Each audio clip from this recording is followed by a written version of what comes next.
Donc la caméline fait partie des nouvelles cultures pour nous sur notre exploitation. On avait jusqu'alors le colza qui nous rendait service dans les assolements. Suite à des pressions insectes et des problèmes de climat, la caméline fait partie des cultures oléagineuses qui vont nous rendre service agronomiquement dans nos rotations céréalières. C'est une culture que je peux implanter derrière des cives d'hiver. Cette culture à cycle court est très peu exigeante en termes de fertilisation, en termes de protection phytosanitaire.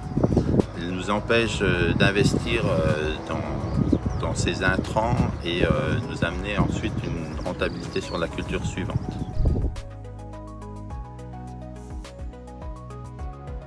Donc ça fait 3 ans maintenant qu'on a été approché par un semencier, Caminella Compagnie, qui nous a sollicité pour qu'on étudie la culture de la cameline sur notre contexte pédoclimatique donc en Côte d'Or. On s'est appuyé sur des références techniques qu'ils avaient eux dans leur pays ou dans d'autres régions. On a tout à construire et ça nous permet d'avancer avec eux, sachant que le bénéfice qu'on pourra avoir, c'est trouver un nouveau débouché, des nouveaux revenus pour nos agriculteurs. Avec la difficulté qu'on connaît au niveau du colza, ça peut être quelque chose de très intéressant.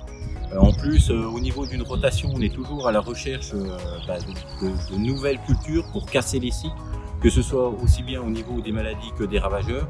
Et après, avec le contexte économique d'aujourd'hui, une nouvelle solution, et notamment avec l'huile, peut être intéressante, je pense, au niveau rémunération. Alors pour les industriels comme nous,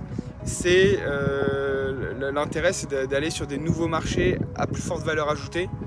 Ce qu'on vise dans cette production de cameline, c'est surtout la partie interculture. Le bénéfice numéro 1 d'une cameline en interculture, c'est son aspect interculture, couverture du sol. Et donc on ne va ne récolter que la graine et restituer les pailles au sol. Mais la partie interculture va vraiment intéresser énormément l'aviation, qui n'a pas d'autre choix que de se décarboner et qui commence seulement maintenant à le faire, alors que le transport routier, ça fait quelques années que c'est en place.